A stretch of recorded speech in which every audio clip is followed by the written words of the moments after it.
శ్రీరామం శ్రీరామం. జనవరి 22నే ఎందుకు జరగాలి? శ్రీరాముడు నిర్ణయించాడు ఆ రోజు. ఎందుకు నిర్ణయించాడు శ్రీరాముడు అంటే జనవరి 22, 1947 ఈ ఆబ్జెక్టివ్ రిజల్యూషన్స్లో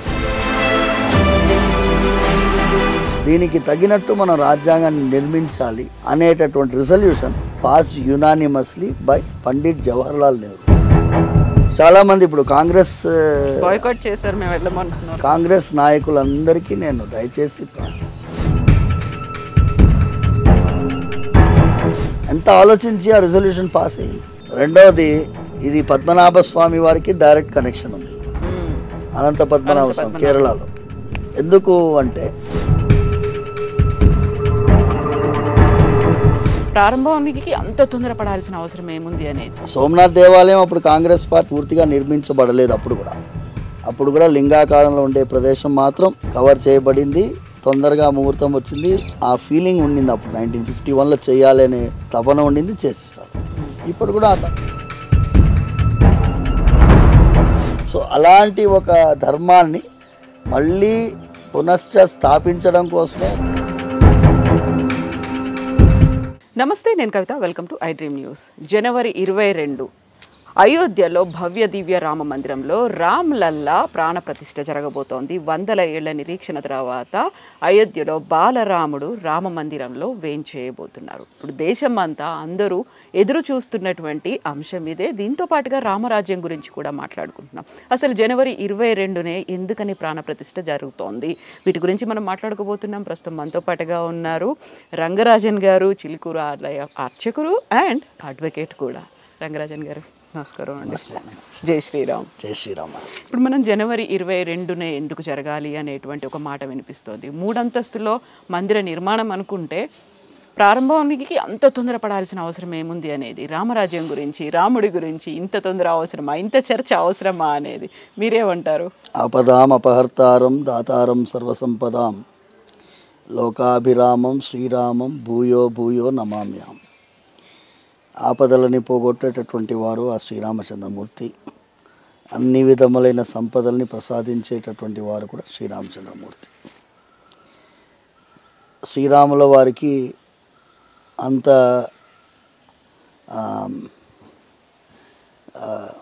శరీరం అంతా రోమరోమం పొంగిపోయి ఆనందింప చేయగలిగినటువంటి శక్తి రామ అనే పదానికి ఉంటుందమ్మా. భద్రాచల రామదాస్ గారు తక్కువేమి మనకు రాముడు ఒక్కడుండు వరకు అని పాడారు. పురంధరదాస్ గారు రామనామ పాయసకే కృష్ణనామ చక్కరే విఠలనామ తుప్ప అని అద్భుతమైన కీర్తన పాడారు. దాస సాహిత్యంలో ఇవన్నీ కూడా ముఖ్యమైనటువంటి కీర్తనలు. త్యాగరాజస్వామి బంటురీతి కొలువు ఇయ్యవయ్య రామ అని పాడారు. అంటే రాముల వారికి సంబంధించి అందరూ తమ తమ బాణిలో పాడారు. అన్నమయ్య పురుషోత్తముడు ఇతడు అని పాట పాడారు. శ్రీరాముల వారిని 500 సంవత్సరాలుగా ఈ దేశంలో అయోధ్యలో అవతరించినటువంటి వారు శ్రీరామచంద్రమూర్తి. ఈ అయోధ్యలో అవతరించడానికి కారణమే వాల్మీకి రామాయణంలో వర్ణించబడింది స్పష్టంగా.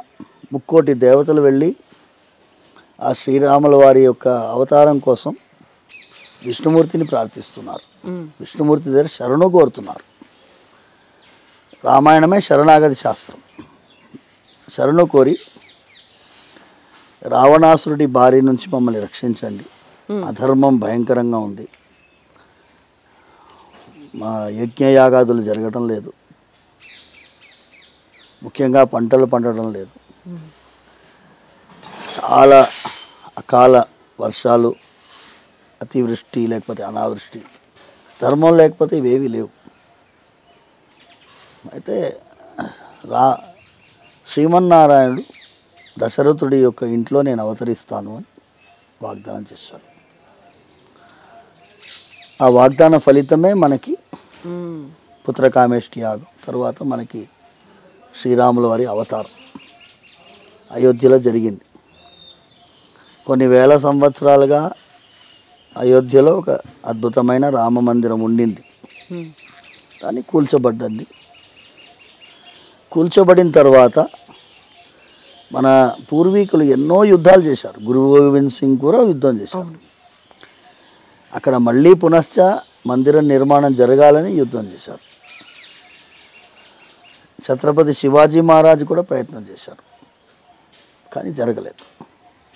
ఇప్పుడు శ్రీరాముల వారికి సుప్రీంకోర్టు తీర్పు వచ్చింది. శ్రీరాముల వారు చూడండి, he has followed the constitution of this country. తన యొక్క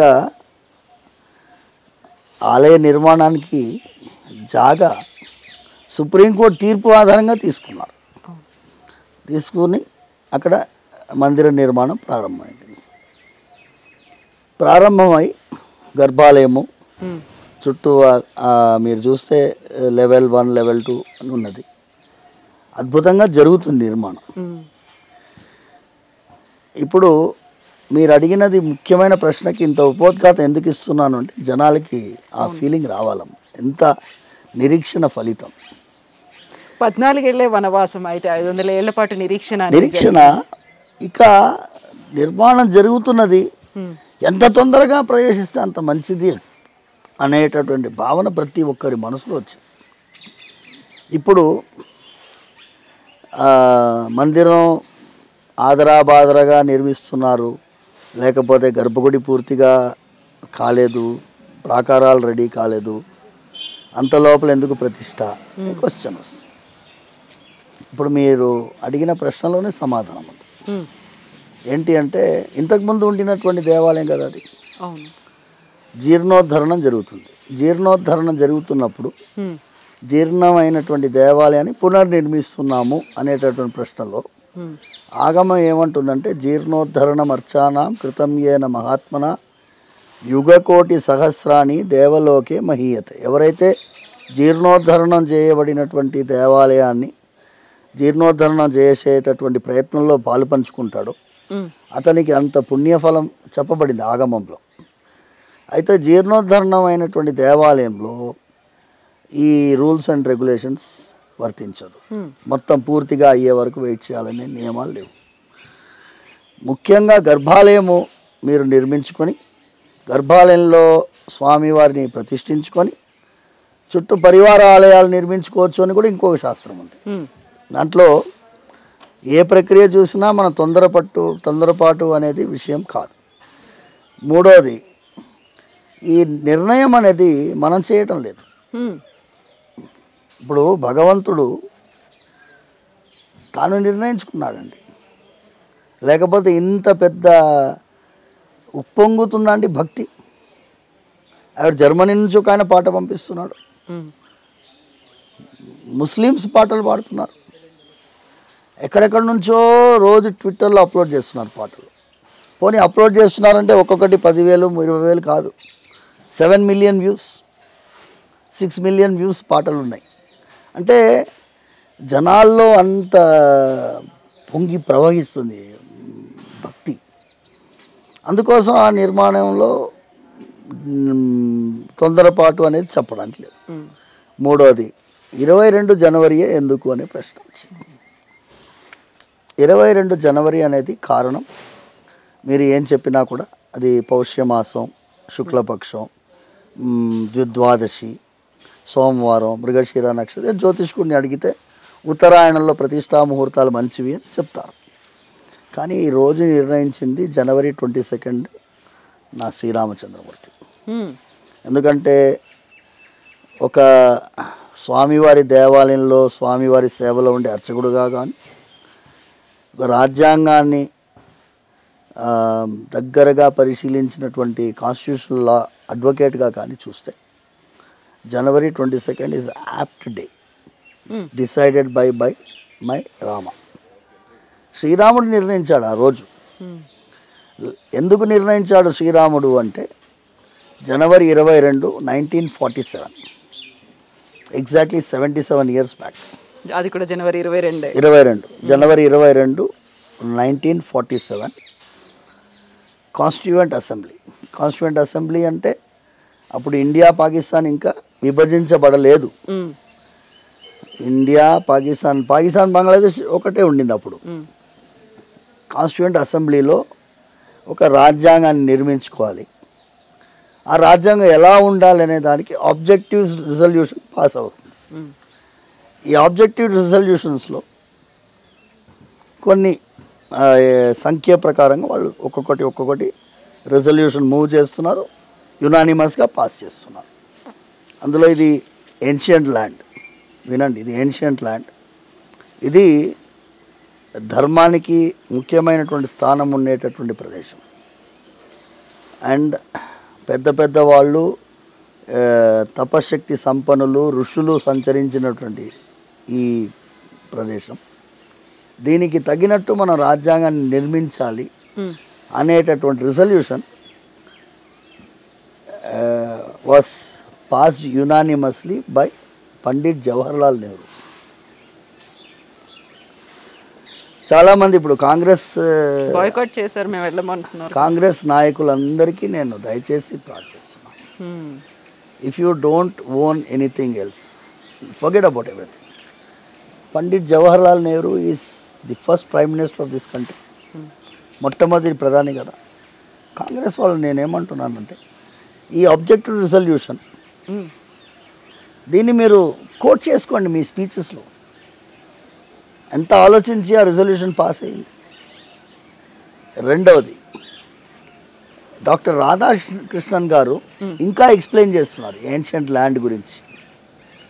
చాలా విశదీకరించి నేను చెప్పినటువంటి ఆబ్జెక్టివ్ రిజల్యూషన్ని ఫుల్గా ఎక్స్ప్లెయిన్ చేసుకుంటూ ఇలాంటి ఒక రాజ్యాంగాన్ని మనం నిర్మిస్తే భావితరాలకి ఇటు freedom of worship, equality, Liberty ఇవన్నీ కూడా అందులో బాగు పంచుకునేటట్టు ఉండాలి అని చేస్తున్నారు. అది అయిపోయిందమ్మా. మళ్ళీ జూలైలో 18th జూలై పార్టీషన్ కౌన్సిల్, అప్పుడు పాకిస్తాన్కి ఒక కౌన్సిల్, ఇండియాకు ఒక కౌన్సిల్. అప్పుడు మళ్ళీ ఫ్రీడమ్ ఆఫ్ వర్షిప్ అక్కడ అగైన్ కోట్ చేస్తున్నారు.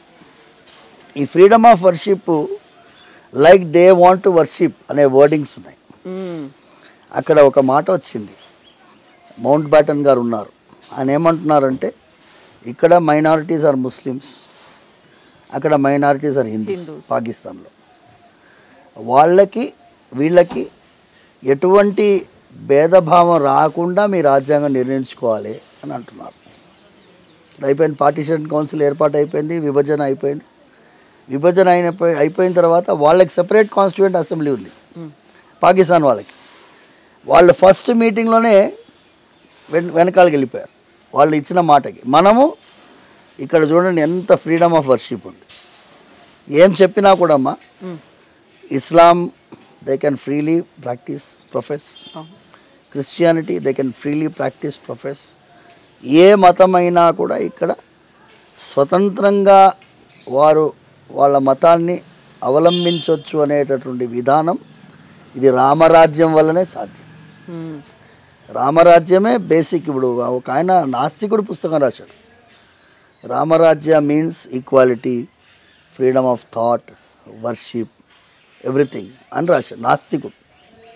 ఆ బుక్ తమిళనాడులో రిలీజ్ అయింది. ఆ బుక్ ఇప్పుడు నాకు ఆ పేరు గుర్తు రావట్లేదు, కానీ that is the book which is released. ఇంకా ఎంతోమంది రామరాజ్యం గురించి డిక్లేర్ చేసుకుంటూ వచ్చారు. సో అలాంటి రామరాజ్యము జనవరి 22 నాడు ఆయన అక్కడ ప్రాణప్రతిష్ఠ జరపాలని సంకల్పించి 1950 రాజ్యాంగం ఏర్పాటైన తర్వాత అందులో ఏమేం పెట్టాలి అని డిస్కస్ చేసినప్పుడు part 3 of the constitution article 12 to 35 అందులో శ్రీరాముడు, లక్ష్మణుడు, సీతమ్మ పుష్పక విమానంలో అయోధ్యకి తిరిగి వస్తున్నటువంటి పిక్చర్ అందులో ఉంది. లంక నుంచి అంటే అర్థం ఏంటి? ఇట్ ఈస్ ఎగ్జాక్ట్లీ రామరాజ్యం. ఇప్పుడు ఆ ప్రతిష్ట జరిగినటువంటి శ్రీరాముడు, లక్ష్మణుడు, సీతమ్మ తల్లిని ఏమైంది అంటే మనం రాజ్యాంగం ఏర్పాటైన తర్వాత మూల సూత్రాలని మర్చిపోయాం, బేసిక్ స్ట్రక్చర్ మర్చిపోయినాం. మర్చిపోయితే సుప్రీంకోర్టు గుర్తు చేసింది, మీ బేసిక్ స్ట్రక్చర్ ఇదయ్యా, మీరు బేసిక్ స్ట్రక్చర్ని మార్చడానికి లేదు, లిబర్టీ థాట్ ఎక్స్ప్రెషన్ అన్నీ మీ ప్రియాంబుల్లో ఉండేది బేసిక్ స్ట్రక్చర్ అనేది. So parliament cannot pass any law which will abrogate your freedom. Freedom part 3ని మీరు అప్గ్రేడ్ చేయకూడదు, బేసిక్ స్ట్రక్చర్ అదే కదా. నేనేమంటున్నా అంటే limit for law making basic structure అది, లిమిట్ ఫర్ ఇంటర్ప్రిటేషన్ కూడా బేసిక్ స్ట్రక్చర్ ఉంది, అది ధర్మ, అది రామ రాజ్యం. అది ఇవాళ జనవరి 22వ తారీఖు నాడు పునశ్చ శ్రీరాముడు ఇంటర్ప్రిటేటివ్ ఫ్రీడమ్ కూడా సుప్రీంకోర్టుకి ఇంత ఫ్రీడమ్ విచ్చలవిడిగా ఇంటర్ప్రిట్ చేస్తున్నారు, ఇష్టం వచ్చినట్టు ఇంటర్ప్రిట్ చేస్తున్నారు, చాలా పొరపాటు చేస్తున్నారు. ఎంత వర్స్ట్ ఇంటర్ప్రిటేషన్ అంటే ఈ దేశంలో దైవానికి రాజ్యాధికారము రాజ్యాంగబద్ధమైన అధికారమే లేదు అని ఎలాగైనా ఇంటర్ప్రిట్ చేస్తారా? ఈ దేశానికి రాజు రాముడు, పార్ట్ 3లో రామరాజ్యం ఫోటో పెట్టారు. మరి రాముల వారి ఉంది కదా స్వామి ఆ ఫోటో అనేది పార్ట్ 3లో కాన్స్టిట్యూషన్ పార్ట్ 3లో ఉంది, కానీ అది ఒరిజినల్ కాన్స్టిట్యూషన్ కదా, వీళ్ళ చేతిలో ఉండేది అవి ఉండవు కదా. వీళ్ళు ఉట్టి నంబరు వర్డింగ్స్ చూస్తారు. They should be shown, every advocate every judge should be shown the original 1950 edition of the constitution. ఒక బంగాలీ చిత్రకారుడు వేశాడు గీత, ఆ చిత్రకారుడు బెనర్జీనో ఏం పేరు, ఆయన పూర్తి పేరు గుర్తు రావట్లేదు, ఆయన వేసినటువంటి చిత్రాలు ఇవన్నీ. సో జనవరి 22 స్వామి రాముల వారు నిర్ణయించినటువంటి రోజు. రెండవది ఇది పద్మనాభ స్వామి వారికి డైరెక్ట్ కనెక్షన్ ఉంది, అనంత పద్మనాభ స్వామి కేరళలో. ఎందుకు అంటే మేము సుప్రీంకోర్టు, మీరు ఎన్నో ఇంటర్వ్యూస్ మీరు తీసుకున్నారు నాది ఇంతకుముందు, శబరిమల తీర్పుకి వ్యతిరేకంగా పోరాడిన ఒకటే కుటుంబం చిలుకూరు బాలాజీ. వాళ్ళందరూ ఉద్యమం చేసి మర్చిపోయినారు, మేము కొనసాగిస్తున్నాం. ఇంకా కూడా ఆ రివ్యూ పిటిషన్లో మేము ఉన్నాము, ఇంప్లీడ్ అయి ఉన్నాము. ఇంప్లీడ్ చిలుకూరు బాలాజీని ఇంప్లీడ్ చేసినా వారు తిరస్కరిస్తే ఇంకా మేము ఉన్నాం రెడీగా వెయిట్ చేసుకున్నాం. 2018లో శబరిమల తీర్పు వచ్చిన తర్వాత 2019 మేమేం చేసినామంటే మా ప్రయత్నాన్ని కొనసాగిస్తూ వచ్చాం. 2020లో కోవిడ్ వచ్చింది. కోవిడ్ వచ్చిన తర్వాత అనంత పద్మనాభ స్వామి జడ్జిమెంట్ వచ్చింది. కోవిడ్ టైంలోనే ఆ జడ్జిమెంట్ కూడా వచ్చింది. అనంత పద్మనాభ స్వామి దేవాలయం జడ్జిమెంట్లో నాన్నగారే దాంట్లో ఇంప్లీట్ పెటిషనర్. 2011లో అనంత పద్మనాభ స్వామి దేవాలయాన్ని ప్రభుత్వాధీనంలో తీసుకోవచ్చు అని అక్కడ కేరళ హైకోర్టు తీర్పు ఇస్తే దానికి వ్యతిరేకంగా వారు ఎస్ఎల్పి వేస్తే మేము దాంట్లో ఇంప్లీడ్ అయ్యాం.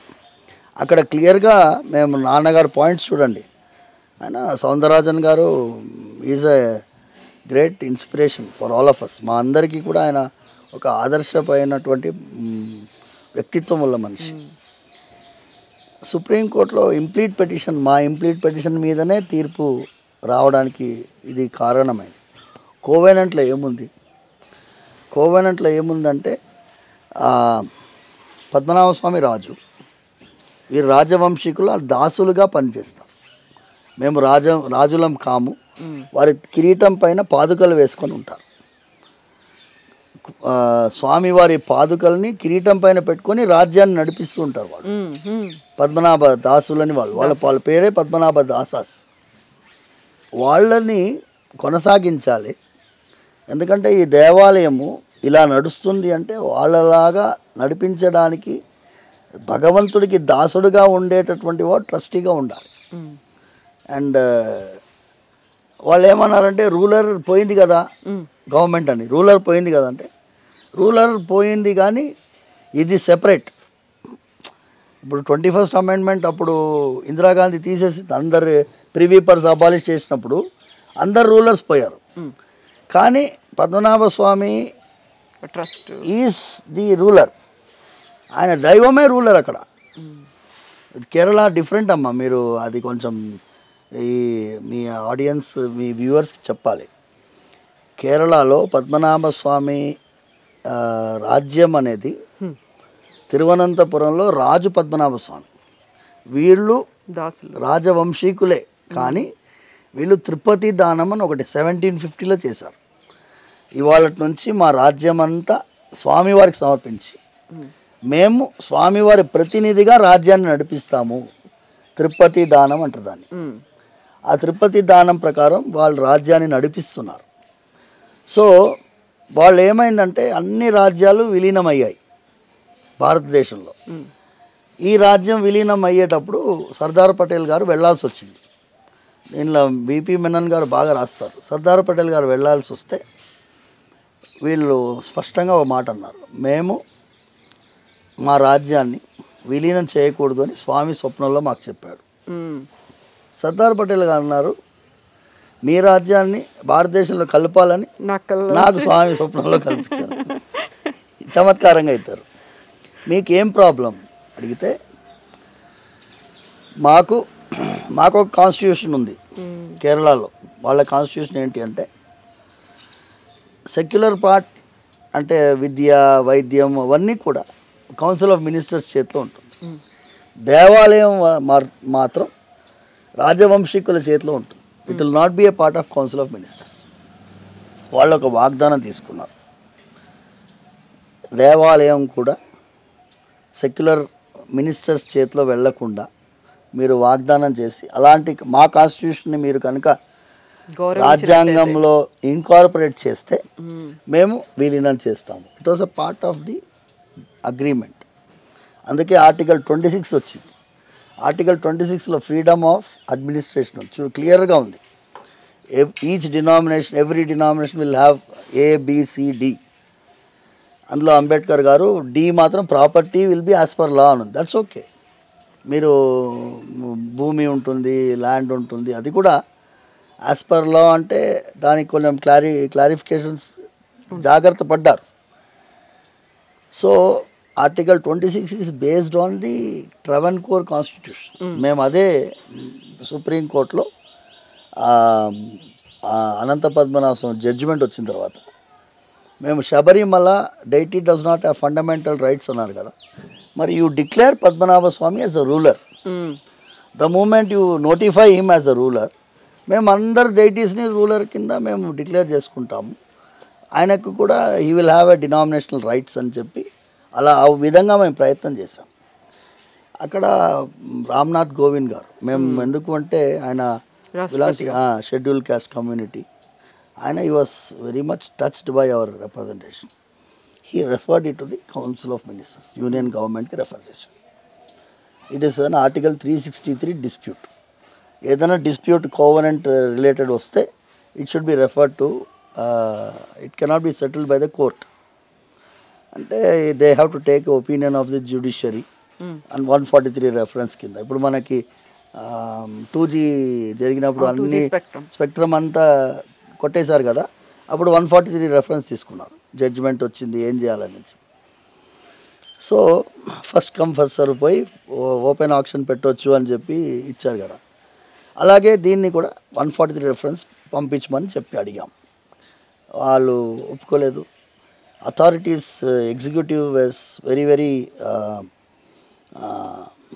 Stubborn, saying that supreme court judgment is the law of the land అన్నారు. ఈ లా ఆఫ్ ద ల్యాండ్ అన్నప్పుడు మరి 2G స్పెక్ట్రమ్కి ఎట్లా లా ఆఫ్ ద ల్యాండ్ కాకుండా ఉంటుంది? ఇది రామాయణంలో రాముల వారు ఎంత బ్యాక్ రోల్లో ఎంత పని చేశారు అనే దానికి మీకు ఇది చెప్తున్నానమ్మా. జనవరి 22 ఎంత చేశారు రాముల వారు. చిలుకూరు రోజు మేము ఆయన చేసేటటువంటి చమత్కారం అంతా గమనిస్తున్నాం. ఈ 22 జనవరి మాకు అనౌన్స్ చేయగానే మేము నియర్లీ నాన్నగారు చూడరా 22 జనవరి రా అన్నారు నాన్నగారు. 22 రా అన్నారు. 22 ఏంటి నాన్నగారు, నువ్వు చూడరా ఆబ్జెక్టివ్ రిజల్యూషన్ చూడరా అన్నారు నాన్నగారు. చూడండి, అంటే రాముల వారు నిర్ణయించినటువంటి రోజు ఇది. ఎందుకు ఆయన రామ్నాథ్ కోవింద్ గారు రాస్తే ఏం పట్టించుకోకపోతే దెన్ మేము అడిగాం అట్లీస్ట్ నోటిఫికేషన్ పద్మనాభ స్వామి కన్నా నోటిఫికేషన్ ఇవ్వండి, so that it will be fine అని. అది కూడా ఇవ్వలేదు. ప్రధానమంత్రి గారు వాగ్దానం చేశారు శబరిమల గురించి సుప్రీంకోర్టులో మేము ప్రాపర్ అఫిడవిట్ ఇస్తాం. రాముల వారికి ఏమో గుడి కడతామని వాగ్దానం చేశారు కదా, అవును. అది కూడా మీ మేనిఫెస్టో భాగం కదా. మేనిఫెస్టో ఎప్పుడు ఇంప్లిమెంట్ చేస్తున్నారు? సుప్రీంకోర్టు తీర్పు వచ్చిన తర్వాత ఇంప్లిమెంట్ చేస్తున్నారు. మీరు కనుక ఇప్పుడు తీర్పు రాకపోయింటే జరగకపోయేది కదా. ఇప్పుడు తీర్పు వచ్చింది కాబట్టి మీరు కడుతున్నారు. మేమేమంటున్నామంటే ఆ తీర్పు రాకుండా అడ్డుకోబడుతున్న సుప్రీంకోర్టుకి మీరు క్లియర్గా ఇవ్వండి. ఇది పరిస్థితి. మన దేశానికి రాజు రాముల వారుగా గుర్తిస్తున్నాం ఇప్పుడు అని ప్రాణప్రతిష్ఠ అయిన వెంటనే మీరు ఇది ఇన్ఫార్మ్ చేయాలి. Because part 3 of the constitution contains that picture. Part 3 రాముల వారిదే కదా, పార్ట్ 3 మొత్తం. ఆయనకి అధికారం లేకపోతే పార్ట్ 3లో ఏం లాభం? సో ఈ 22 జనవరి మాకైతే 1000 దీపావళి కంటే ఎక్కువ. రాముల వారి ప్రతిష్ట అక్కడ జరుగుతుంది, అది ఉత్సవమే.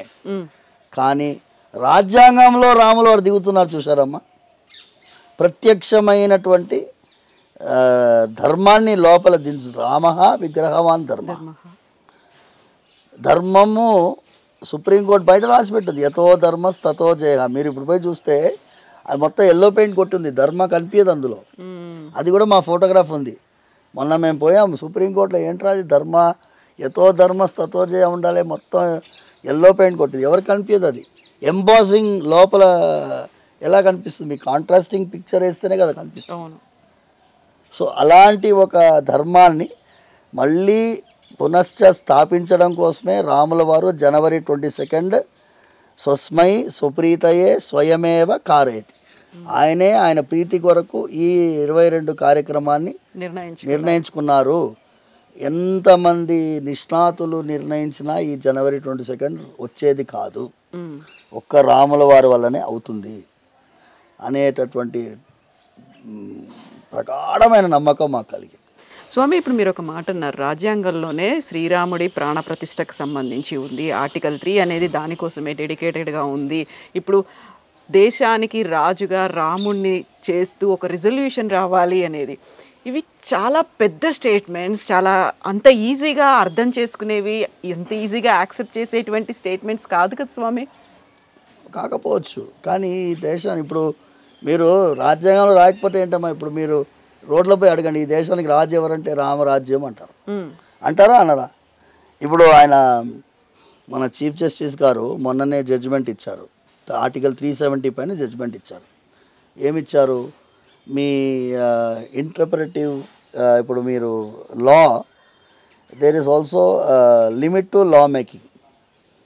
లిమిట్ టు లా మేకింగ్లో ఏంటి అంటే డైసీ అనేటటువంటి పుస్తకాన్ని అందరూ రెఫర్ చేస్తారు. Dicey is on constitutional law, right? ఆయన ఏం రాస్తారంటే పబ్లిక్ రెసిస్టెన్స్ వచ్చే వరకే మీ లిమిట్. మీరు ఏదైనా చట్టం పాస్ చేస్తారు, మొత్తం పబ్లిక్ రోడ్డుపైకి వచ్చి మేము ఒప్పుకోమంటే లిమిట్, పబ్లిక్ లిమిట్. మేమేమంటాము ధర్మ ఈజ్ అ లిమిట్. ఇవాళ మీరు చూడండి, ఇవాళ రాముల వారు ప్రతి ఇంట్లో ముస్లిమ్స్ రాముల వారిని పాడండి అంటారు, క్రిస్టియన్స్ ఇవాళ ఒప్పుకుంటున్నారు. ఈ దేశాన్ని why don't you accept is a cultural identity. ఈ దేశానికి రాజు ఇండోనేషియా గరుడుని విమానానికి చిహ్నంగా పెట్టుకున్నప్పుడు ఈ దేశానికి రాజుగా రాముడిని గుర్తించి రాజ్యాంగంలో ధర్మాన్ని గుర్తిస్తే మాకు అదే 10,000. మీ దేవాలయానికి దైవానికి సంబంధించినటువంటి అంశాలు సుప్రీంకోర్టులో క్యాజువల్గా ట్రీట్ చేయకూడదు అని అంటున్నాను. దానికి ఒక మర్యాద, ఒక విశ్వాసము, గౌరవము, భగవంతుడికి సంబంధించిన ఏదైనా ఒక ఐటమ్, ఓ ల్యాండ్ డీలింగ్ కానీ, ఒక పూజ రిచువల్ మీద కేసు ఏదైనా వస్తే కానీ మీరు క్యాజువల్గా ట్రీట్ చేస్తున్నారు. ఇది బాగాలేదు. అది you are just treating it very casual. I'm just telling the judiciary has failed the religious entities of this country. Literally in speak వాళ్ళకి ఒక బయాస్ తోటి వెళ్తున్నారు. అట్లా వెళ్ళకూడదమ్మా. బయాస్తో వెళ్తే ప్రాబ్లం. చిన్న విషయం అమ్మా, ఇప్పుడు కేకే మొహమ్మద్ ఉన్నారు కదా, ఆయన తవ్వి మొత్తం అవశేషాలు ఉన్నాయని ప్రూవ్ చేసిన ఆయనే చెప్పారు, ఈ దేశానికి cultural identity Rama, cultural identity Krishna, and Muslims have to accept it. Indian Muslims can accept. మిమ్మల్ని మతం మారమని ఎవరు అంటలేరు. ఈ దేశంలో పూర్వీకులు రాములు కృష్ణులను యాక్సెప్ట్ చేయడంలో ఏం తప్పు లేదే. మేమేమంటున్నాము అంటే రాజ్యాంగంలో చట్టాన్ని మీరు న్యాయాన్ని మీరు చేసేటప్పుడు ధర్మం ప్రకారం చేయాలి. ధర్మం అనేది ఏంటి అంటే మీకు క్లియర్గా ఈక్వాలిటీ ఇవన్నీ ధర్మంలోనే భాగం. మీరు ధర్మాన్ని ఆచరించాలి. సత్యము, న్యాయము, ధర్మము మూల సూత్రాలు కదా మీకు. మీరు ఎందుకు ప్రమాణం చేయమంటారు? భగవద్గీత మీద చేయబెట్టి ప్రమాణం ఎందుకు చేయమంటారు? వాడు ఒక్కసారి భగవద్గీత మీద చేయి పెట్టాడంటే వాడు నిజాయితీగా ఉంటాడు అనేటటువంటి ఒక నమ్మకం జ్యుడిషియరీలో ఉంది కదమ్మా. అలాగే ధర్మాన్ని ప్రకారం నడుస్తాం. మీరు న్యాయ వ్యవస్థ లేకపోయినా, పోలీస్ వ్యవస్థ లేకపోయినా నిజాయితీగా 99% ఈ దేశంలో ఉంటున్నారంటే ధర్మం వల్ల ఉంటున్నారు. భార్య దగ్గర నిజాయితీగా 99% ఉంటున్నాను. 99.8% కూడా చెప్పుకోవచ్చు. కొంతమంది ఉండొచ్చు అటు ఇటు వాళ్ళు. బట్ ధర్మము ఆయన క్లియర్గా మెన్షన్ చేస్తారమ్మా. రాధాకృష్ణన్ గారు అంటున్నారు ఈ దేశానికి పోలీస్ వ్యవస్థ ఎంతమందిని పెడతారు? ఎంతమంది పెడతారు? You cannot. కానీ ధర్మం ప్రకారం నడుస్తుంది కాబట్టి మీరు మేనేజ్ చేయగలుగుతున్నారు. ధర్మం ప్రకారం నడుస్తుంది కాబట్టి వాడు లైన్లు ఫాలో అవుతున్నాడు. అందుకోసం it is purely on dharma. This country runs on dharma. You have to accept it. It may be constitution, may be a doctrine, a law, fine. రాముల వారిని అందులో ప్రతిష్ఠించి విగ్రహవాన్ ధర్మ, రాముల వారి ద్వారా రామరాజ్యం ద్వారా ధర్మరాజ్యం. ఈ దేశంలో ధర్మమే రాజ్యం ఏలాలని మనస్ఫూర్తిగా మేము ప్రార్థిస్తున్నాం. అయితే స్వామి, ఇప్పుడు మనం రామరాజ్యం గురించి, ధర్మరాజ్యం గురించి మాట్లాడుకుంటున్నప్పుడు అసలు రాముడికి మన చరిత్రకి ఉన్నటువంటి సంబంధం ఏంటి? రాముడిని మనం అంతలా ఎందుకు కొలవాలి? అసలు పురాణాల్లో రాముడు అనేవాడు ఉన్నాడు, దానికి చరిత్రకి ఏం సంబంధం ఉంది? అంతలా ఫైట్ చేయాల్సినటువంటి అవసరం ఏముంది? ఇంత పెద్ద మూమెంట్ తీసుకొచ్చి ఇంత సెంటిమెంట్లను తీసుకురావాల్సినటువంటి అవసరం ఏముంది అనేది కూడా ఉంది. సరేనమ్మా. ఇప్పుడు మీ ఇంట్లో చిన్న విషయం, చిన్న పిల్లకి, పాపకి లాలీ పాడేటప్పుడు ఏం పాడతారు? రాముల వారిదే కదా పాడేది. వటపత్ర సాయికి వరహాలాలీలో రాములకు పాడతాం. ఓకేనా? జో అచ్యుతానంద జో ముకుంద పాడతాం. రాముల వారిని, సీతమ్మ తల్లి వివాహాన్ని, సీతా కళ్యాణమే వైభోగమే పాడతారు పెళ్ళిలో. అవును. పిల్లవాడు పుట్టాలంటే ఎలాంటి పిల్లవాడు పుట్టాలి? రాముడు లాంటి పిల్లవాడు పుట్టాలని అంటారు కదా. భార్య సీతమ్మ తల్లి రాముల వారి నడుమ ఎవరెవరో ఏమేమో రాసినా కూడా ఎలాంటి భర్త నీకు కావాలి అంటే రాముల వారి లాంటి భర్త కావాలని అమ్మాయి కోరుకుంటున్నా. Rama is a part of our life. ఎప్పుడో జీవించి వెళ్ళిపోయాడు అనడానికి లేదమ్మా. ఇప్పుడు మనం అలా కానీ ఇండోనేషియా వెళ్ళి చూడండి. ఇండోనేషియా వెళ్ళి చూస్తే రాముల వారి యొక్క రామాయణాన్ని వాళ్ళు ఎంత ప్రేమతోటి ప్రదర్శిస్తారంటే మనమంతా వేస్ట్. నేను ఇదే మళ్ళీ పద్మనాభ స్వామి వారి వంశీకుడు చిత్ర తిరునాళ మహారాజు భావయామి రఘురామం పాట మీరు అందరికీ అలవాటే. పద్మనాభ స్వామి దేవాలయంలో మొదటి పూజ రాముల వారికి జరుగుతుంది. ఎంతమంది తెలుసు? ఇక్కడ ఫస్ట్ అక్కడ రాముల వారి గుడి ఉంది, లోపల నరసింహస్వామిది ఉంది, పద్మనాభ స్వామిది ఉంది. ఫస్ట్ పూజ రాముల వారికి జరుగుతుంది. మంగళారతి రాముల వారికి అయిన తర్వాతనే పద్మనాభ స్వామి. ఆయన రాస్తాడు లాస్ట్లో, విలసిత పట్టాభిషేకం భీష్మపాలం పద్మనాభం లాస్ట్లో రాస్తారు. బాబయామి రఘురామం రామాయణం మొత్తం చెప్తారు. విలసిత పట్టాభిషేకం భీష్మపాలం పద్మనాభం అంటే పద్మనాభ స్వామి రాముడుగా భావిస్తారు. సరే, వెంకటేశ్వర స్వామి సుప్రభాతం ఎలా ప్రారంభమవుతుంది? కౌసల్యా సుప్రజారామ పూర్వా సంధ్యా ప్రవర్తతే ఉత్తిష్ట నరశార్థూల కర్తవ్యం దైవమాన్నికం ఉత్తిష్టోత్తిష్ట గోవింద ఉత్తిష్ట గరుడధ్వజ ఉత్తిష్ట కమలాకాంత త్రైలోక్యం మంగళం కురు. వెంకటేశ్వర స్వామి లేవయ్య, ముల్లోకాలకి మంగళం చేయవయ్యా అని రెండవ వరుసలో పాడుతూ, మొదటి వరుసలో విశ్వామిత్రుడు బాలకాండంలో శ్రీరాముల వారిని మేల్కొల్పుతూ పాడినటువంటి శ్లోకాన్ని వెంకటేశ్వర స్వామి సుప్రభాతంలో మనం పాడుతున్నాం. ఇప్పుడు అక్షతలమ్మ పోని అక్షతలు వచ్చాయి, ఎంత పోటీ పడ్డారమ్మా అక్షతలకి. గ్రామాల్లో వెళ్ళాయి, పోటీ పడ్డారు. మాకు రెండన్నా ఇవ్వండి పంతులు గారు, ఇప్పుడు ఇవాళనే అందరికీ పనిచేసామమ్మా, రెండు కూడా లేవా అని బతిమలాడుతున్నారు అక్షతలు. అసలు ఇది విజయాక్షతలు. అయోధ్య నుంచి ప్రాణప్రతిష్ఠ కంటే ముందు వాళ్ళు ఒక కార్యక్రమం చేసి అక్షతలు అందరికీ పంచారు.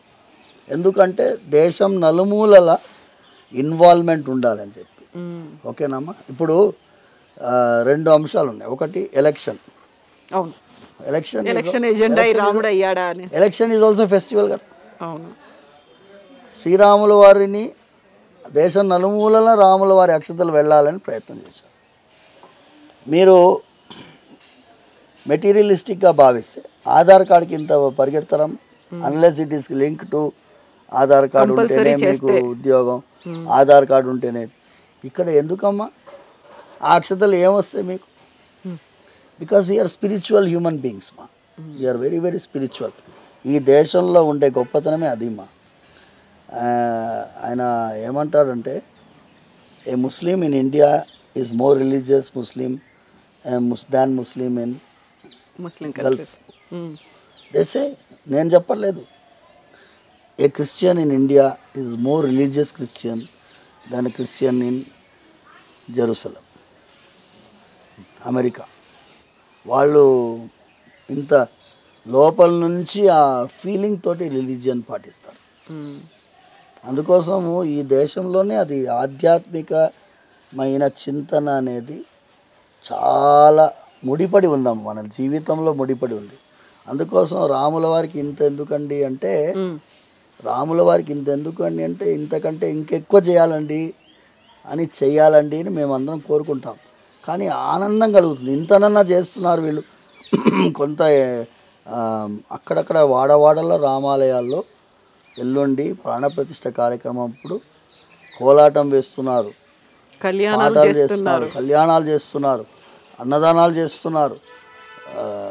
ఎవరు అడగలేదు వాళ్ళని, పోటీపడి చేస్తున్నారమ్మా, పోటీపడి చేస్తున్నారు. శ్రీరామనవమి కన్నా ఒక ఏడాదికి ఒకసారి వచ్చే, నేను అన్నాను 1000 దీపాలకి సమానం ఇది అన్నాను. మొన్న ఒక ఆయన, నేను స్పీచ్లో చెప్పుకుంటూ పటాకులు కూడా కాల్చండి ఆ పిల్లలకి అని చెప్పాను. ఏదేం పంతులు గారు మళ్ళీ పొల్యూషన్ వస్తారంటే, ఏమొస్తుంది, ఏడాది మొత్తం డీజిల్ కార్ నడిపిస్తారు కదా, ఏడాది మొత్తం పెట్రోల్ కార్ నడిపిస్తారు కదా. పటాకులు పిల్లలకి ఏం ఇన్వాల్వ్మెంట్ ఉంటుంది? వాళ్ళు పటాకులు కాల్చే రాముల వారిని అక్కడ ప్రతిష్ఠించారంటారా, మనకు పటాకులు కాల్చడానికి దొరికింది, వాడు మాట్లాడుకుంటూ వాడు కాల్చడం. So you are involving a toddler to a grand parent into this great event which is happening in Ayodhya. అయోధ్యలో జరిగేటటువంటి ప్రాణప్రతిష్ఠ ఇది రెండవ అవతారం అంటాము మేము. గురువు గారితో మాట్లాడుతున్నప్పుడు మొదటి అవతారం ఏమో శ్రీరాముల వారు మనం వెళ్ళి ప్రార్థిస్తే నారాయణుడు, శ్రీమన్నారాయణుడు నేను భూలోకానికి అవతరిస్తానని మాటిచ్చారు. రెండవ అవతారం అర్చామూర్తిగా స్వామివారు అయోధ్యలో. ఇప్పుడు భద్రాచలంలో మన సారంగపాణి దేవాలయంలో, కోదండరామస్వామి దేవాలయంలో అంతా అది జన్మస్థానం కాదు.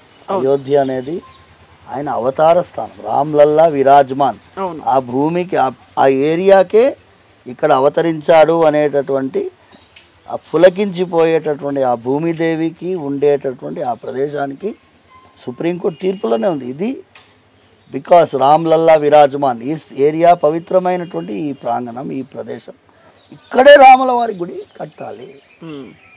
ఇంతకంటే ఏం గొప్పది ఉంటుందమ్మా సెలబ్రేషన్కి? ఇంకేముంటుంది చెప్పండి స్వామి. ఇక్కడ మనం మీరు ఇంతకుముందు ఒక మాట చెప్తూ ఎన్నికలు సెలబ్రేషన్స్ కనుక్కున్నప్పుడు ఒక సంబరం, ఎన్నికల సంబరం దీంట్లో ఎన్నికలకు ఒక రాముడు అనేవాడు ఒక ఎజెండా అయిపోయాడు అనే ఒక మాట పదే పదే వినిపిస్తోంది. ఇప్పుడు మళ్ళీ ఎలక్షన్స్ 2 నెలల్లో రాబోతున్నాయి కాబట్టి ఇప్పుడు ఆదరాబాదరాగా పెట్టుకున్నటువంటి ముహూర్తం, ఇంత హంగామా చేస్తూ ముహూర్తం పెట్టుకున్నారు. గతంలో కూడా రామయాత్రలు జరిగాయి, రథయాత్రలు జరిగాయి, జ్యోతి యాత్రలు జరిగాయి, ఇవన్నీ జరిగాయి. బట్ ఇప్పుడు మాత్రం మందిరాన్ని మళ్ళీ ఒక ఎజెండాగా ఎన్నికల కోసం వెళ్తున్నారు అనే మాట. నేను రాజకీయంలో లేను కదమ్మా, బట్ నేను ఒకటి చెప్తాను తల్లి, శ్రీరాముల వారిని మనం వాడుకోలేమమ్మా, ఆయనే మనల్ని వాడుకుంటున్నారు. ఆయన తన చర్చ జరగాలని కోరుకుంటున్నాడు. లేకపోతే ఎప్పుడూ రాముడి గురించి మాట్లాడని వాళ్ళందరూ మాట్లాడుతున్నారు. శ్రీరాముడు వాళ్ళ అజెండాలోనే లేరు, చాలామంది అజెండాలో లేరు. తమిళనాడులో ఎన్నో సంవత్సరాల తర్వాత ఒక ఆయన రాముల వారి గురించి మాట్లాడుతున్నారు. అవన్నీ మనకి అవసరం లేదు. కానీ ఈ శ్రీరాముల వారి మందిర నిర్మాణంలో అది ఇలా లేదు, ఇది ఇలా లేదు, అది అలా ఉంటే బాగుండేది, ఇలా ఉంటే బాగుండేది అన్నటువంటి వాళ్ళు, నేను సూటిగా ఒక ప్రశ్న అడుగుతాను. ఎందుకు మన మెజారిటీ కమ్యూనిటీ యొక్క ఫీలింగ్స్ తోటి ఎందుకంత హార్ష్గా మీరు ఉంటారు? మీ రాజకీయం ఏదో మీరు చూసుకోండి. రాముల వారిని ఎందుకు లాగుతారు? ఇటువైపు వాళ్ళైనా అటువైపు వాళ్ళైనా మందిరం నిర్మించాలని కోరిక అందరిది కదా, కేవలం బీజేపీ వాళ్ళది కాదు కదమ్మా. కేవలం బీజేపీ వాళ్ళ కోరిక ఉంటే మీరు 42% వాళ్ళ ఎలక్షన్లో వాళ్ళు గెలుస్తారు, 30 మిగతా 58%కి రాముల వారి గురించి ఇష్టం లేదని చెప్తారా? చెప్పం. ఎంత చేసినా కూడా ఎలక్షన్లో ఎంత పర్సెంటేజ్ ఓటు వస్తుంది బీజేపీకి? 100కి 100% వస్తుందా? రాదు. 80% అయినా వస్తుందా? రాదు. మీరు ఎంత చేసినా కూడా దెల్ బి ఓట్ స్వింగ్. మీరు సెఫాలజీ నేను చూస్తాను, వాళ్ళ ఓట్ స్వింగ్ 2%, 3% ఓట్ స్వింగ్ ఉండొచ్చు. కానీ ఈ వాతావరణం రాముల వారు నిర్మించి, నేను జనవరి 22 ఆయన నిర్ణయించినారు అనే దాని మీదనే మళ్ళీ పోతాను. ఆయన ఎలక్షన్ కోసం నిర్ణయించలేదు, ఆయన కారణం వేరు. ఆయన రాజ్యాంగంలో దిగాలి, మీకు గుర్తు చేయాలి. మీరు ఏ వాగ్దానం చేసి రాజ్యాంగం తయారు చేశారో గుర్తు చేయాలి. మీరు రామరాజ్యం స్థాపిస్తామని చెప్పి వాగ్దానం తీసుకొని మీరు రామరాజ్యం మర్చిపోయినారే. గాంధీజీ ఎలా పోయారమ్మా? ఇస్ దేశ్ మే రామరాజ్ హోనాకి నహీ అని అడిగారు. అలాంటి రామరాజ్యం స్థాపిస్తామని మీరు పోయి, పార్టీషన్ తర్వాత జరిగింది. Partition was unfortunate incident. Partition వచ్చింది స్వాతంత్ర ఉద్యమం వల్ల. They wanted to get out of this place. బయటికి వెళ్ళాలనుకున్నారు వాళ్ళు, పొలిటిక్స్ వాడారు. అసలు జిన్నా గారు, లియాఖత్ అలీ ఖాన్ ఇద్దరు కనుక 2 ఏళ్ళే ఉంటారని తెలుసుకుంటే మనం ఇంకొక 5 ఏళ్ళు వెయిట్ చేసి తీసుకునేవాళ్ళం. It will be a united India. It not have been partitioned as Pakistan, Bangladesh and India. మనకు తెలీదు. కానీ ఆ రాముల వారి యొక్క విషయంలో నేనేమంటానంటే, ఇప్పుడు ధనుష్కోటిలో రాముల వారి గుడి ఉంది, మోడీ గారు వెళ్తున్నారు, ఓ పిల్గ్రిమేజ్ కదమ్మా. నేను రామేశ్వరంలో ధనుష్కోటిలో ఏం జరిగింది అనేది ఎంతమంది తెలుసు? దానివల్ల రాముల వారు రప్పించుకుంటున్నారు అని అనుకోవచ్చు కదా. శ్రీరంగము, నేను ఏమంటానంటే, నిన్న శ్రీరంగం అర్చక స్వామితో మాట్లాడాను. మోడీ గారు వచ్చినప్పుడు, ప్రధానమంత్రి గారు వచ్చినప్పుడు ఈ మునివాహన ఉత్సవం ఇక్కడే జరిగిందని చెప్పండి అయ్యా, ఎందుకంటే ఆయన తెలియదు. శ్రీరంగంలో ఫస్ట్ జరిగింది 2700 సంవత్సరాల ముందు. ఇక్కడే ఈ శ్రీరంగనాథుడే ఒక దళిత భక్తుని భుజం పైన ఎక్కించుకొని కావేరి ఒడ్డు నుంచి తీసుకొని రమ్మని ఆజ్ఞాపించాడు అనే విషయాన్ని ఈ శ్రీరంగనాథుడే చెప్పాడు అని మోడీ గారు చెప్తే, ఆయన మన్ కీ బాత్లో ఎప్పుడైనా చెప్తాడు కదా. అంటే ఈ మనది దేశంలో 2 విధములైనటువంటి మేళవింపు ఉంది. You cannot separate religion from politics. You cannot. మీరు ఎంత ప్రయత్నం చేసినా ఇది చేయలేరు. ఆ టైంలోనే వీళ్ళు ఎలక్షన్ ముందు అందరూ రాజకీయ నాయకులు దేవాలయాలకు వస్తారు, టికెట్ కోసం వస్తారు, లేకపోతే గెలుపు కోసం వస్తారు, గెలిచిన తర్వాత వస్తారు, పదవి కోసం వస్తారు. స్వామివారిని వదలలేరు వాళ్ళు. ఇటు వాళ్ళు వదలలేరు, అటు వాళ్ళు వదలలేరు. Privately all of them are religious people. అవును. ఇక్కడ ఏమైంది అంటే, ఈ పార్టీకి ఎందుకు క్రెడిట్ దొరుకుతుందని వాళ్ళకి feeling, because party is in power. ఈ పార్టీ పవర్లో ఉంది కాబట్టి నిర్మాణం జరుగుతుంది. నిర్మాణం ఏం చేయట్లేదు, తీర్థ ట్రస్ట్ వాళ్ళు చేస్తున్నారు వాళ్ళు అంటున్నారు. ఏం జరిగినా కానీ ఈ పీరియడ్లో రామ జన్మభూమిలో రామ మందిరం నిర్మాణం జరుగుతున్నది. సోమనాథ్ దేవాలయానికి ఇంత పాపులారిటీ చేయలేదు కదా. అవును, సోమనాథ్ దేవాలయం అప్పుడు కాంగ్రెస్ పార్టీ ఉన్నప్పుడే కదా జరిగింది. మీరెందుకు తీసుకుపోలేదు? క్వశ్చన్ ప్రజలు అడుగుతున్నారు. మేము సోమనాథ్ దేవాలయాన్ని పునర్నిర్మించాము అని వాళ్ళు చెప్పలేదు. ఎందుకంటే వాళ్ళు ఏమన్నారు, ఇది చారిత్రాత్మకమైన తప్పిదాన్ని సరి చేసినామని వదిలేస్తున్నారు. అప్పటికి సర్దార్ పటేల్ గారు అప్పుడు ఉండినారు, రాజేంద్ర ప్రసాద్ గారు ప్రెసిడెంట్ అప్పుడు ఉండినారు. అప్పుడు కూడా ఒక చర్చ వెళ్ళింది, సోమనాథ్ దేవాలయం ఇంకా పూర్తిగా నిర్మించబడలేదు. అప్పుడు కూడా లింగాకారంలో ఉండే ప్రదేశం మాత్రం కవర్ చేయబడింది. తొందరగా ముహూర్తం వచ్చింది. ఆ ఫీలింగ్ ఉండింది. అప్పుడు 1951లో చేయాలనే తపన ఉండింది, చేసేసారు. ఇప్పుడు కూడా ఆ తపన ఉంది. రాముల వారు నాకు వెంటనే ప్రవేశించాలని ఉంది, వెళ్తున్నారు. సో పొలిటికల్గా చూస్తే కూడా రాముల వారిదే జయం. ఆయనే మిమ్మల్ని ఇద్దరిని పరిగెత్తిస్తున్నారు అంటాను. స్వామి, ఇప్పుడు జనవరి 22 ఒక పండుగ వాతావరణం దేశవ్యాప్తంగా కనిపిస్తుంది. అన్ని దేవాలయాల్లో 5 దీపాలని వెలిగించండి, ఇంటి ముందు కూడా మీరు దీపాలను వెలిగించండి, దీపావళి లాగా సంబరాలు సెలబ్రేట్ చేసుకోండి, దీపావళి ఈసారి మనకి ముందు వచ్చింది, ఇన్ని చెప్తున్నప్పుడు చిలుకూరులో ఆ రోజు కార్యక్రమాలు ఎలా ఉంటున్నాయి స్వామి? చిలుకూరులో మేము ఏంటంటే ఆ రోజు ప్రాణప్రతిష్ఠ వరకు అందరితో కలిసి మేము కూడా వీక్షిస్తాం. ప్రాణప్రతిష్ఠ అయిన తర్వాత 3 గంటలకి స్వామివారి లోపల ప్రదక్షిణం, ఒక ప్రదక్షిణంగా పరిక్రమాల లోపల అంతరాలయ ప్రదక్షిణం, తర్వాత బయట మహాప్రదక్షిణం 2. ఏంటి అంటే రాజ్యాంగాన్ని పట్టుకొని ప్రదక్షిణం చేస్తాం. తర్వాత నాకు తిరుప్పాణాళ్వారి యొక్క రూపం ఒకటి ఉంది, మునివాహనుడిది. ఎందుకంటే ఆయనే ప్రేరేపించి ఈ ఆర్టికల్ 143 రెఫరెన్స్ ఇప్పించేటట్టుగా, అందులో రామ్నాథ్ కోవింద్ గారు ఉన్నారు, ఇక్కడ ఆదిత్య పరాశ్రీ గారు లెటర్ ఇచ్చారు, మన కుమారస్వామి అని ఎస్సీ ఎస్టీస్ వాళ్ళ ఆర్గనైజేషన్ TUF ఉంది, వాళ్ళ గ్రూప్ ఆఫ్ ఆర్గనైజేషన్స్ లెటర్ ఇచ్చారు. ఎందుకంటే వాళ్ళందరూ పద్మనాభ స్వామి దేవాలయము వాళ్ళకి టెంపుల్ ఎంట్రీ ప్రొక్లమేషన్ ఇచ్చి 1936లో దేవాలయాలన్నింటిలో కూడా 1200 దేవాలయాల్లో అన్ని వర్గాల వాళ్ళు ప్రవేశించవచ్చు అని ఒక సింగిల్ రూల్ పాస్ చేసి కేరళలో. అందుకోసం వాళ్ళు అనంత పద్మనాభ స్వామి కోసం మేము ఏమైనా చేస్తామని చెప్పి ఆ లెటర్ ఇచ్చారు వాళ్ళు. సో అంటే మునివాహనుడి యొక్క రూపాన్ని, స్వామివారి యొక్క షటకోపం పాదుకల్ని పెట్టుకొని లోపల ఒక ప్రదక్షిణం, బయట ఒక ప్రదక్షిణం చేస్తాం. రాజ్యాంగం ఎందుకు స్వామి? ఇంతకుముందు మనం అనుకున్నట్టుగా రాజ్యాంగాన్ని గుర్తు చేస్తున్నాం. అంటే శ్రీరాముల వారు ప్రవేశించేశారు ఇందులో రాజ్యాంగంలో. ఇప్పుడు ఇది రామరాజ్యం అయిపోయింది అని చేతిలో పట్టుకొని, షటకోపం ఎందుకు అంటే పాదుకా రాజ్యం నుంచి రామరాజ్యంగా మారింది అనేటట్టుగా సూచిక ఇస్తాం. సాయంకాలం ఇక్కడ మేము కూడా దీప ఆరాధన చేస్తాం. తర్వాత యాక్చువల్గా ఒక పాదయాత్ర అనుకుంటున్నాం. ఇక్కడ ఆంజనేయ స్వామి నుంచి అక్కడ చిలుకూరు పెద్ద గ్రామం ఉంది లోపల, అక్కడ ఒక ఆంజనేయ స్వామి గుడి ఉంది పాతది. అక్కడ వరకు రాజ్యాంగ పుస్తకంతో ఆ మునివాహనుడితో వెళ్ళాలి. షటకోపం అంత దూరం వెళ్ళడానికి లేదు, పరిధి ఉంటుంది కాబట్టి షటకోపం ఇక్కడ వరకే స్వామివారి దగ్గర పెట్టేసేసి మళ్ళీ అక్కడి వరకు వెళ్దామని, వాయిద్యాలతో వెళ్దామని ప్రయత్నము. ఏమైంది అంటే మేము ఇంకా బ్రహ్మాండంగా చేయాలనుకున్నాము. కోలాటము, కోలాట బృందాలన్నీ అక్కడక్కడ వాళ్ళు బుక్ అయిపోయాయి. వాళ్ళ ఇళ్ళ దగ్గర వాళ్ళు ఆడుకుంటున్నారు. స్వామి మేము ఇంకో రోజు పెట్టుకోండి మేము వస్తామంటున్నారు, కానీ నేను 22 పెట్టాలమ్మా, ఇంకో రోజు పెట్టడానికి లేదు.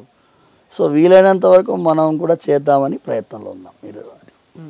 రాజ్యాంగం అనగానే మళ్ళీ ఇక్కడ అదే మాట వస్తుంది. అంత ఈజీగా యాక్సెప్ట్ చేస్తారా? అందులో ఉందా? ఇప్పుడు ఎందుకు తీసేశారు? గతంలో అప్పుడు 1947లో ఉన్నటువంటి ఆర్టికల్ 3 అనేది, ఆ బొమ్మ అనేది చిత్రించినటువంటి పటం అనేది పార్ట్ 3లో ఉందమ్మా. మీరు దయచేసి మీరు original 1950 edition of the constitution చూడండి. ఇప్పుడు మీరు అమెండ్మెంట్స్ది ఆర్డర్ చేస్తే రావు. 1950 వర్షన్ ఆర్డర్ చేయండి, దొరుకుతుంది. మీరు ఫ్లిప్కార్ట్లో ట్రై చేయండి, యా ట్రై చేయండి తల్లి, మీరు ట్రై చేయండి. ఇట్స్ ఐ డ్రీమ్కి నేను ఒక తప్పకుండా రిక్వెస్ట్ చేస్తాను, you try and get it. నేను కూడా ట్రై చేస్తాను, ఎందుకంటే రవిశంకర్ ప్రసాద్ గారు 5 years బ్యాక్ చూపించారు తిప్పి. ఇఫ్ దిస్ ఆయన వీడియో ఉంది, యూట్యూబ్లో ఉంది. ఇలాంటి శ్రీకృష్ణుడు అర్జునుడికి ఉపదేశం చేసే బొమ్మ ఉంది అందులో. పార్ట్ 3లో లేదు, లోపల వేరే దగ్గర ఉంది. పార్ట్ 3లో శ్రీరాముల వారు, లక్ష్మణుడు, సీతమ్మ తల్లి బొమ్మ ఉంది. ఇప్పుడు మేము రాజ్యాంగాన్ని మేము సవరిస్తున్నప్పుడు ఇది మేము పెట్టగలమా అని అడిగాడు ఆయన ప్రశ్న. మీరు అడిగిన ప్రశ్నకి అదే సమాధానం. అంటే మనం అవే కదమ్మా, మనము తరతరాలుగా ఒక పద్ధతి ప్రకారమే కదా ఉండాలి, మనం ఎందుకు దిగజారిపోతున్నాము అనే ప్రశ్నకి ఇవాళ శ్రీరాముల వారు లేదు, మీరు దిగజారకూడదు, ధర్మాన్ని గుర్తించాలి, రామరాజ్యాన్ని మీరు ఆచరించాలి, నన్ను ఎంత ప్రేమిస్తున్నారో నా విధానాన్ని కూడా మీరు అంతే ప్రేమించాలి, అనుసరించాలి అని ప్రార్థిస్తున్నాం. 25 ఏళ్ళుగా కేరళలో శాంతానంద మహర్షి అని వారి గురువు గారి నుంచి రామరాజ్య రథయాత్ర తీస్తారు. మీరు ఆశ్చర్యపోతారు, నేనేమో రామరాజ్యం గురించి మాట్లాడితే మీరు ఆశ్చర్యపోతున్నారు. వాళ్ళు రథయాత్ర రామరాజ్య రథయాత్ర కన్యాకుమారి నుంచి అయోధ్య, మళ్ళీ అయోధ్య నుంచి రిటర్న్ కన్యాకుమారి పోతుంది, మళ్ళీ రిటర్న్ వెళ్తుంది, ఒక రౌండ్ సైకిల్గా పోతుంది. 25 సంవత్సరాలు 24 సంవత్సరాలుగా ప్రతి ఏడాది వాళ్ళు తీస్తున్నారు. కోవిడ్ సంవత్సరం మాత్రం వాళ్ళకి గ్యాప్ వచ్చింది. అదర్వైజ్ వాళ్ళు రామరాజ్య రథయాత్ర వాళ్ళు లెటర్ ఇచ్చారు, రామరాజ్యం కోసం మీరు ఎంత ప్రయత్నం చేస్తున్నారు, మేము కూడా మా సపోర్ట్ ఇస్తాము రామ్నాథ్ కోవింద్ గారికి అని వాళ్ళు కూడా లెటర్ ఇచ్చారు. సో మీరు రామరాజ్య రథయాత్ర అన్నారు కాబట్టి నాకు ఇది గుర్తొచ్చింది.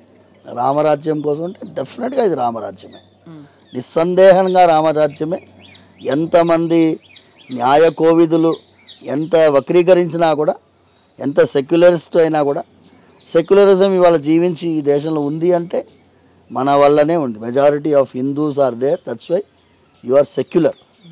Otherwise you would have been like Afghanistan, Pakistan, Bangladesh.